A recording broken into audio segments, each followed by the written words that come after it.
तो हेलो दोस्त, आपका इस यूट्यूब चैनल निर्माण क्लासेस पर स्वागत है। तो जैसा कि हम लोग क्या चल रहे हैं, टॉप 10 प्रीवियस ईयर क्वेश्चन का एक सीरीज चल रहा है, जिसमें से हम लोग का एक साल का जो हम लोग का प्रीवियस ईयर पूछा जाता है 80 क्वेश्चन, उसको हम लोग 80 क्वेश्चन को 8 क्लास में पीछे कर चुके हैं।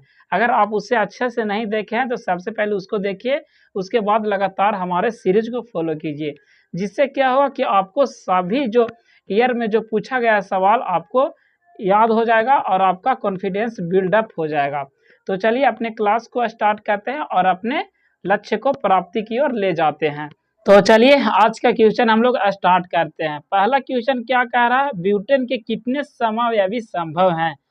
तो ऑप्शन ए में क्या है, 2, 3, 4, 5। तो इसका राइट आंसर क्या होगा दोस्त? इसका राइट आंसर हो जाएगा ऑप्शन नंबर ए। क्या है, कितने समावयवी संभव है? तो 2 समावयवी इसके संभव होते हैं। पहला क्या होता है, एन ब्यूटेन, और दूसरा क्या होता है, आइसोब्यूटेन। क्या एन ब्यूटेन एगो होता है और दूसरा आइसोब्यूटेन होता है। तो आप बताइएगा कि इसका फॉर्मूला क्या होता है, ब्यूटेन का फॉर्मूला क्या होता है? तो इसका फॉर्मूला क्या होता है दोस्त, C4H10। ब्यूटेन का फॉर्मूला क्या होता है, इसको भी आप याद रखिएगा, यह भी पूछा जाता है। क्या होता है, C4H10। अब चलिए चलते हैं नेक्स्ट क्वेश्चन की ओर। क्या कहता है कि मीथेन के अणु का आकार होता है एक रेखीय, वलयाकार, समचतुष्फलकीय की अष्टफलकीय। तो इसका राइट आंसर क्या होगा दोस्त? इसका राइट आंसर हो जाएगा ऑप्शन नंबर सी। इसका राइट आंसर हो जाएगा क्या, समचतुष्फलकीय।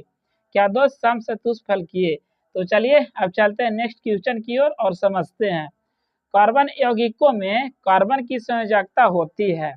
क्या दोस्त, कार्बन यौगिकों में कार्बन की संयोजकता होती है। तो सबसे पहले आप बताइए कि कार्बन का परमाणु संख्या कितना होता है। तो कार्बन का परमाणु संख्या कितना होता है दोस्त, 6। तो इसको अगर हम लोग निकालते हैं तो क्या हो जाएगा, 2, 4। तो इसको पूरा करने के लिए कितना कम रहा है, तो 4 कम रहा है, यानी कि 4 अगर होगा तो क्या हो जाएगा, 8 बन जाएगा, या क्या होगा, स्टेबल हो जाएगा।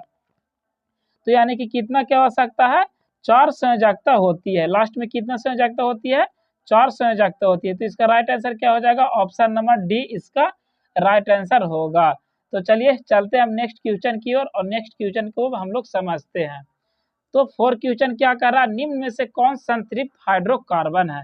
एल्केन, एल्किन, एल्काइन कि इनमें से कोई नहीं।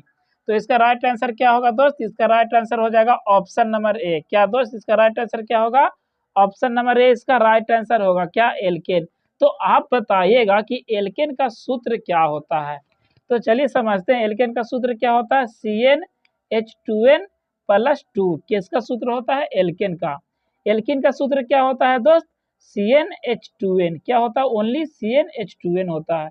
उसके बाद आपको एल्काइन का भी सूत्र पूछता है। तो एल्काइन का सूत्र क्या होता है दोस्त, एल्काइन का सूत्र क्या होता है, आपको फिर से समझते हैं। एल्काइन का सूत्र CnH2n-2 एल्काइन का सूत्र होता है। तो 3 सूत्र को आप याद रखिएगा, काफी इंपॉर्टेंट है। एक में तीनों में से एक ना एक कोई आएगा ही आएगा।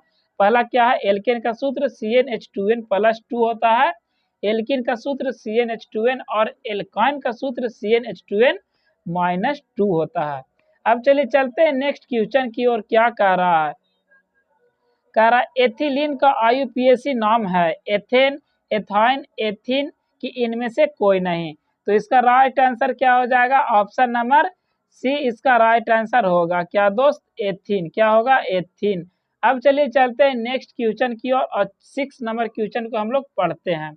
इसका क्या कह रहा है, मेंडलीव की आवाज सारणी की एक कमी क्या थी? यानी कि जो मेंडलीव की आवाज सारणी किसने दिया था दोस्त, मेंडलीव ने दिया था आवाज सारणी। तो उसमें क्या कमी था कि उसका क्या हो गया, उसका फ्लोप कर गया था। तो चलिए समझते हैं। ऑप्शन ए में क्या है, ऑक्सीजन को सही स्थान नहीं देना, CI को उचित स्थान नहीं देना, हाइड्रोजन को उचित स्थान नहीं देना कि इनमें से कोई नहीं। तो इसका राइट आंसर क्या हो जाएगा, ऑप्शन नंबर ए। क्या हो जाएगा, ऑक्सीजन को सही स्थान नहीं देना। तो इसमें क्या गड़बड़ी था कि ऑक्सीजन को यह सही स्थान नहीं दे पाया था, हाइड्रोजन और कुछ तत्वों की सही नहीं दिया था इसका स्थान, इसके कारण क्या हो गया था, फ्लोप हो गया था। तो इसका राइट आंसर क्या है, ऑप्शन नंबर ए इसका राइट आंसर होगा। तो चलिए चलते हैं नेक्स्ट क्वेश्चन की ओर। अष्टक का नियम निम्नलिखित में से किसके द्वारा प्रतिपादित किया गया? मेंडलीव के द्वारा, न्यूलैंड्स के द्वारा, लोथर मेयर के द्वारा, किल्डोबे राइनर के द्वारा। तो इसका राइट आंसर आप जान रहे हो क्या दोस्त, जो अष्टक का नियम दिया था किसने दिया था, तो न्यूलैंड साहब एक वैज्ञानिक थे जिन्होंने क्या दिया था, अष्टक का नियम दिया था। किसने, तो न्यूलैंड साहब ने। तो इसका राइट आंसर क्या हो जाएगा, ऑप्शन नंबर बी। क्या हो जाएगा, ऑप्शन नंबर बी। चलिए चलते हैं नेक्स्ट क्वेश्चन की ओर। क्या कह रहा है कि निम्नलिखित में से कौन यौगिक सबसे अधिक क्षारकीय होता है, SO2, NO2O, L2O3 की NO2। तो इसका राइट आंसर क्या हो जाएगा, ऑप्शन नंबर बी इसका राइट आंसर होगा, क्या, NO2O। तो आप बताइएगा कि क्षारकीय होने के लिए इसका वैल्यू कितना होना चाहिए, किसी को क्षार होने के लिए इसका वैल्यू कितना होना चाहिए, तो इसका वैल्यू होना चाहिए 7 से अधिक, अम्लीय होने के लिए 7 से कम, यानी कि और उदासीन के लिए तो ओनली 7। उदासीन कितना पर होता है, जिसका वैल्यू pH वैल्यू 7 रहेगा उसका क्या होगा, उदासीन होता है। अब चलिए चलते हैं नेक्स्ट क्वेश्चन की ओर और 9वां क्वेश्चन हम लोग समझते हैं। क्या कह रहा, कल्पक्कम नाभिकीय विद्युत संयंत्र किस राज्य में स्थित है। इसका ऑप्शन ए में क्या है, कर्नाटक, तमिलनाडु, उत्तर प्रदेश, गुजरात। तो इसका राइट आंसर क्या हो जाएगा, इसका राइट आंसर होगा, यह कहाँ है दोस्त, कल्पक्कम आपका तमिलनाडु में है। क्या है, तमिलनाडु में। अब चलिए चलते हैं नेक्स्ट क्वेश्चन का और इस वीडियो का लास्ट क्वेश्चन हम लोग डिस्कस करते हैं। क्या कह रहा है, घरेलू गैस यानी कि एलपीजी का प्रमुख अवयव है। ऐसे तो एलपीजी में किसका किसका प्रयोग होता है दोस्त, तो एलपीजी में ब्यूटेन और प्रोपेन का गैस होती है। क्या होता है एलपीजी में, ब्यूटेन, क्या, ब्यूटेन और प्रोपेन गैस होता है। क्या होता है, प्रोपेन गैस होता है। लेकिन मुख्य रूप से अगर आपको कहेगा तो इसका राइट आंसर क्या हो जाएगा, ऑप्शन नंबर सी। क्या होगा, ऑप्शन नंबर सी, ब्यूटेन का सबसे ज्यादा उपयोग इसमें किया जाता है। ब्यूटेन का सूत्र बताइए, अभी जस्ट हम लोग बताएं, C4H10। क्या दोस्त, C4H10। तो आप इसको भी याद रखिएगा दोस्त, ये आपके लिए काफी इंपॉर्टेंट साबित होने वाला है।